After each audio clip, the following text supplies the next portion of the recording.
Philippe Trush, bonjour. Bonjour. Vous êtes directeur général d'Aberdeen Asset Management France.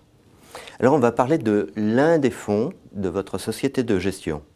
Alors, de Aberdeen Global Emerging Market Bonds. C'est un fonds d'obligations pays émergents. Alors, dans quelle catégorie de titres ce fonds investit-il ?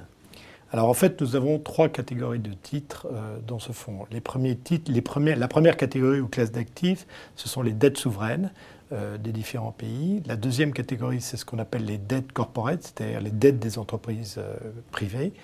Et enfin, nous avons des positions de change sur les devises locales.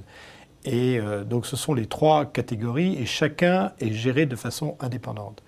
C'est-à-dire que lorsque nous choisissons des dettes souveraines, nous choisissons des pays, nous considérons les risques de ces pays, c'est-à-dire risques macroéconomiques et risques politiques aussi. On reviendra peut-être sur cette question un peu plus tard. Et en ce qui concerne les entreprises, par contre, nous analysons l'entreprise d'un point de vue microéconomique. C'est-à-dire que nous regardons les ratios financiers et nous choisissons plutôt des entreprises qui ont des tailles internationales. C'est-à-dire qu'effectivement, dans ces pays-là, vous trouvez aujourd'hui au Mexique, au Brésil, des pays qui commencent à avoir des réputations internationales et qui ont donc moins de risques que des entreprises locales, je dirais, qui n'ont qu'un marché local. Oui, parce que ces entreprises-là sont obligées de se conformer aux normes comptables internationales. Exactement. Etc. Donc il y a beaucoup plus de visibilité sur ces entreprises. Et je dirais que s'il y avait un effondrement local du marché local, ces entreprises survivraient parce qu'elles ont une pénétration internationale relativement importante. Voilà, de la même manière qu'il y a un LVMH, Total ou Saint-Gobain en France. Exactement. Ensuite, nous prenons des paris sur les devises locales, mais ces paris sont relativement limités. C'est-à-dire que si on donne en termes de pourcentage, on a à peu près 65% dans les dettes souveraines, 15% dans les dettes dites corporate, donc les dettes d'entreprise, et à peu près 20% sur des positions de change, devises locales.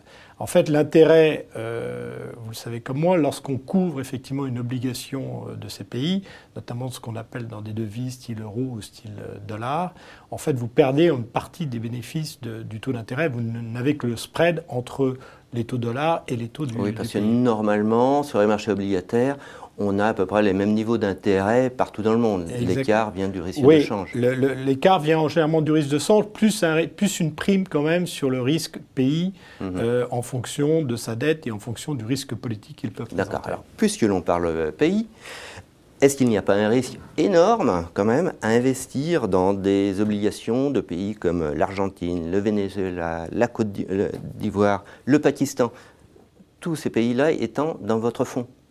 Alors, je voudrais d'abord rassurer effectivement l'investisseur, ces pays sont dans notre fonds, mais à des niveaux extrêmement faibles. Si on prend la Côte d'Ivoire, ça doit être 1%, si on prend le Pakistan, c'est de l'ordre de 1%.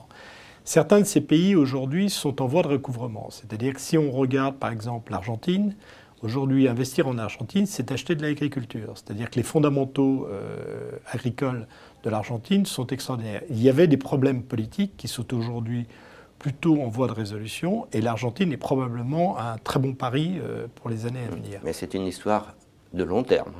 Pas forcément une histoire de long terme, parce qu'aujourd'hui, l'Argentine a commencé à rembourser sa dette. On voit que dans la restructuration s'est plutôt bien passée. Et dans la mesure où les produits agricoles et les marchés de l'agriculture sont des marchés extrêmement attrayants et qu'on peut estimer qu'il y aura des hausses de prix dans ces marchés-là, l'Argentine a des gros atouts à faire valoir.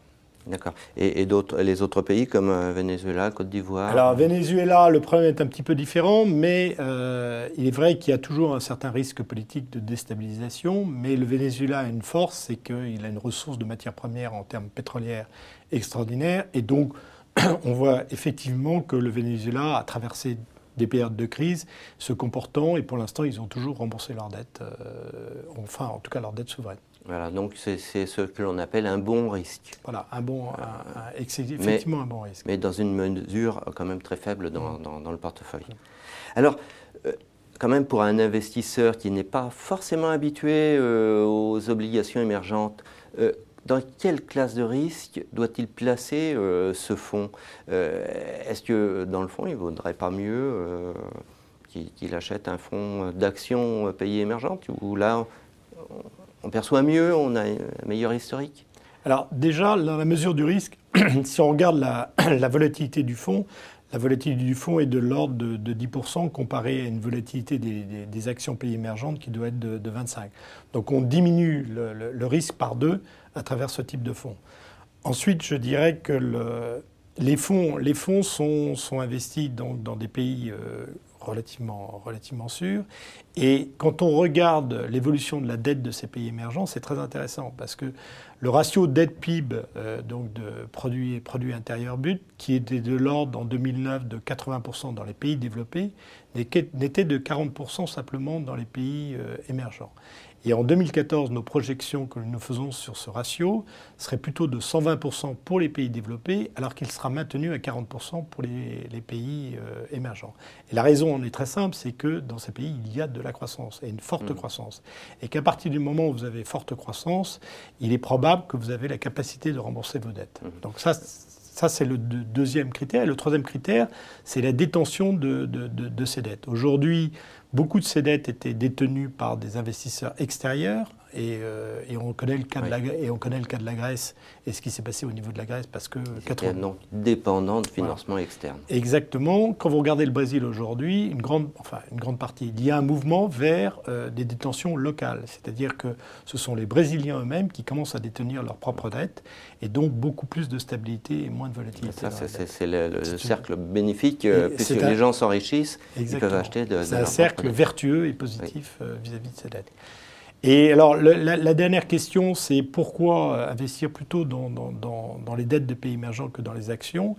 Eh bien, vous avez aussi du rendement. C'est-à-dire que vous savez comme moi que les valeurs des pays émergents sont des valeurs de croissance qui distribuent peu de dividendes, alors que là, vous avez des spreads intéressants.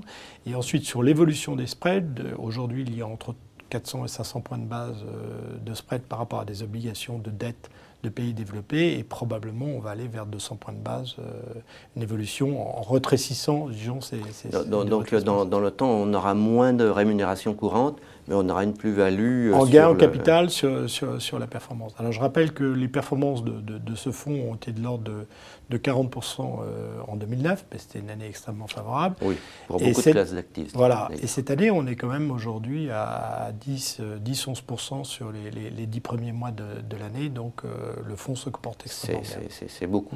Voilà.